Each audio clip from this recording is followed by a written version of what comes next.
The press conference, a time-honored tradition in sports, these pre- and post-event media opportunities are where athletes can really get a chance to show a bit of their personality. And in a world where fighters talk with their fists in the cage, hello, hello, hello. having a good showing at a presser can be vital to your popularity with the fans. What used to be a standard question and answer session in the past has become a spectacle in the modern MMA world, an event in and of itself with sometimes millions of viewers. Today we count down the best of the best, the pressers that made us laugh, fueled rivalries, and maybe even pulled at our heartstrings. I'm Tommy from MMA On Point, and this is the top 10 press conferences in MMA. Number 10, the UFC 40 press conference. Our number 10 entry is a classic and in many ways paved the way for the shenanigans we often see in today's press conferences. The Wednesday before their rematch at UFC 40, main eventers Tito Ortiz and Ken Shamrock took part in a pre-pay-per-view press conference at the MGM Grand. Bathed in purple light like The Undertaker was making an entrance, Ken Shamrock cut a very pro-wrestling style promo on then-champion Tito Ortiz. The last line of his threatening speech, however, ended with a hilarious misstep when Ken said, "I'm gonna beat you into the living death." After a long pause, Ortiz started cackling like he was the Joker, prompting Ken to kick a chair straight into the air, which was then caught by a yet bald-headed Dana White. This one is a classic and still brings me a chuckle to this day. Number 9, the Bellator 149 press conference. I bet you didn't think Ken Shamrock would be on this countdown twice. Well, he is, but he wasn't really the star of the show here. The co-main event of Bellator 149 saw Kimbo Slice take on Dada 5000, and at the pre-fight presser, things started getting heated right from the beginning between the two competitors.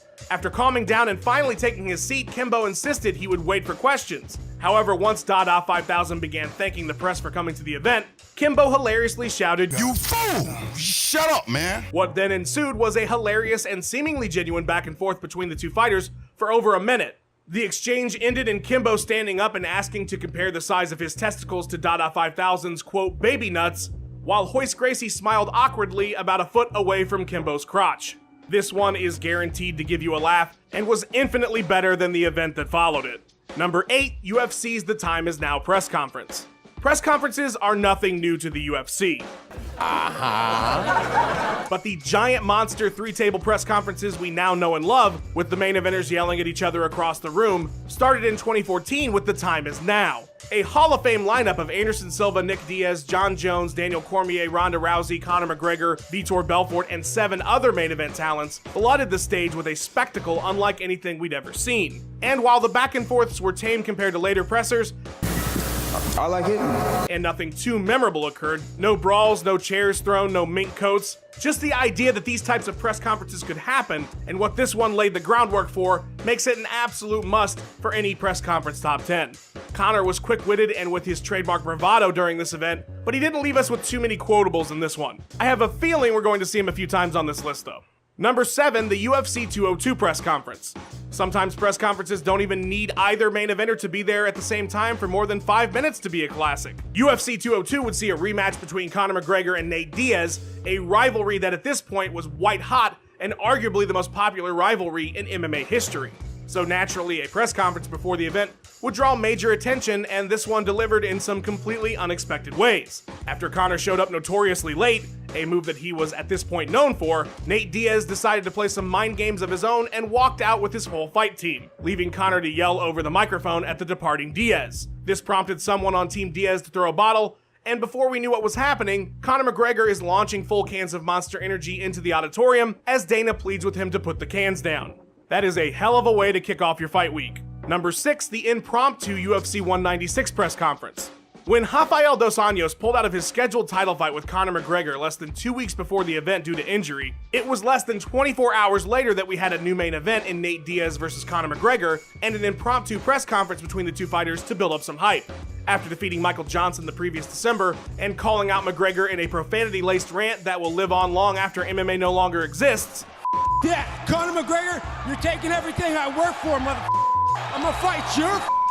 the fans were already drooling for this fight, so a little pre-fight hype was going to send this one into the stratosphere, and that's exactly what happened during this press conference. The event took place at a UFC gym with an octagon as the backdrop, something that gave the event a very different feel than the arena pressers.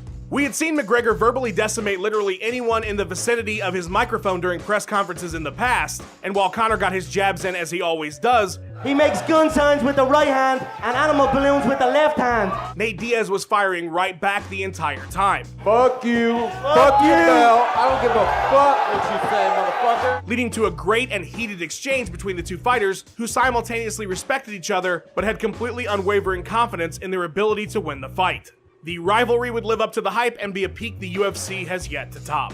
Number 5, the Bisping vs. GSP press conference. More surreal than finding out that Georges St-Pierre was going to return to fighting after 4 years away from the sport was the announcement that he would be fighting Michael Bisping for the middleweight title. And while that fight didn't actually come together until much later in the year, the press conference we got to announce the event was a real gem. As wild as it was to see Georges St-Pierre back and at a UFC press conference, things quickly picked up even more once a late Michael Bisping showed up and started berating the welterweight GOAT before he even got to his seat. No one gives a fuck, George. Everybody, I'm sorry I'm late. Dana, my apologies. George, my apologies. Bisping was in rare form, with clever insults flowing out of his mouth like a river of hate. You went away, you went and fucking chased aliens. I don't know what you did. No one gives a fuck where you were or what you did. It's Bisping's trash-talking opus, and if you believe Georges St-Pierre, who repeatedly called the count on it, he might have done it while a bit tipsy. I think you should shut up. You're embarrassing yourself right now. Are you still drunk right now? Are you still drunk or what? St-Pierre, now back in the limelight after a long layoff, didn't miss a beat as he smiled and dismissed the barrage coming his way by the middleweight champ. Add in a bizarre analogy that GSP kept going back to about the stock market. Business, it's like the stock market. Some guys, sometimes their stock is high, some guys, their stock is low. And you've got one entertaining and unforgettable press conference. Number 4, the UFC Summer Kickoff press conference. What is this? A classic tentpole event presser and Conor McGregor isn't even there? That's right, the 2017 Summer Kickoff presser saw a wide variety of stars on stage, but it was Daniel Cormier and John Jones that absolutely stole the show.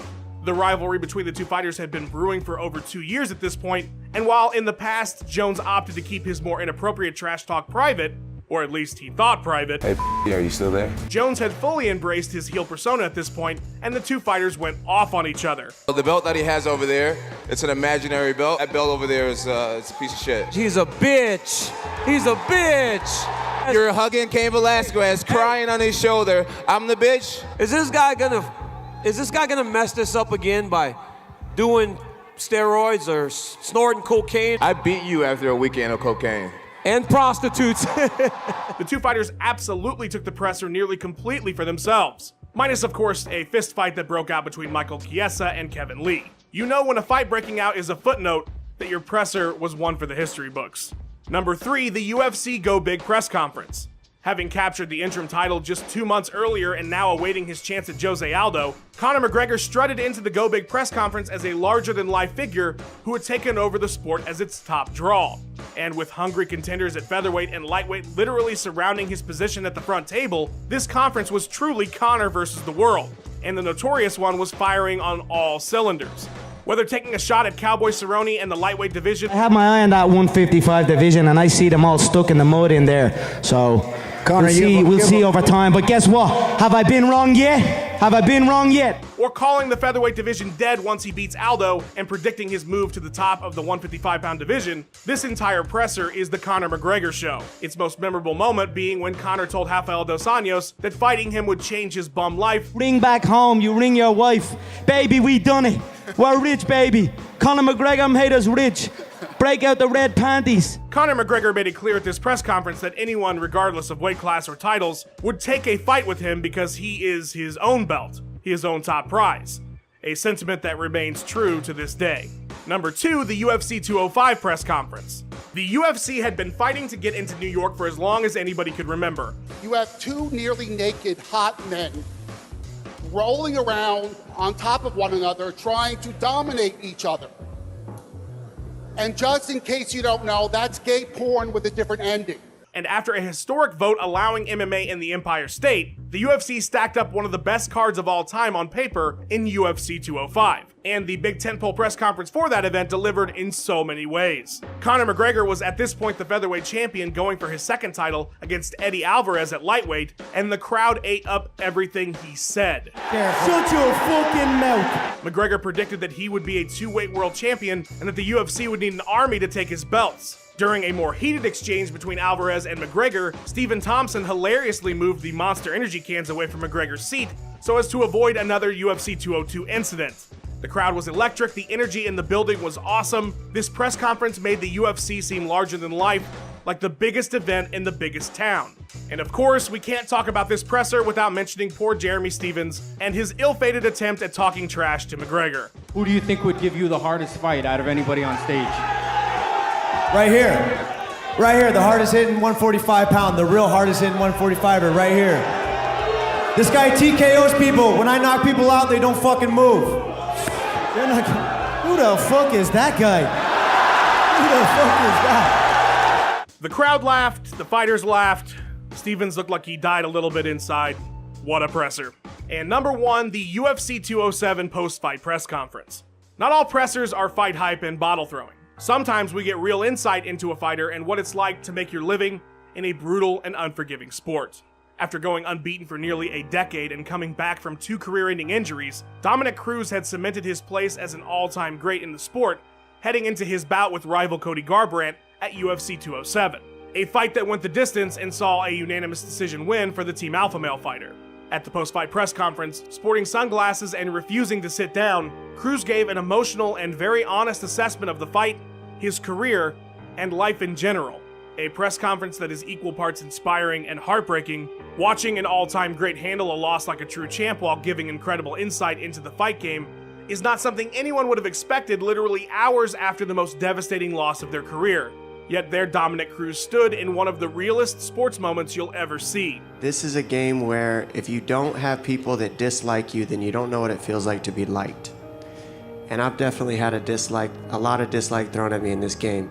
But I also feel a lot of love. There's some look in the eyes of some kids that I got to see leading into this fight that almost brought tears to my eyes just because I could feel that positive energy from them. That's what this thing's about, is influence on others and making positive influence, making people better around you. I feel like I'm still doing that, win, lose, or draw. Something sports movies would give anything to capture on film. In an era where people are spouting off pre-written promos and everyone's trying to be Conor McGregor cool at all times, it's refreshing and rare to see something like the UFC 207 post-fight presser that Dominick Cruz gave. A very real and compelling moment in time from an MMA legend.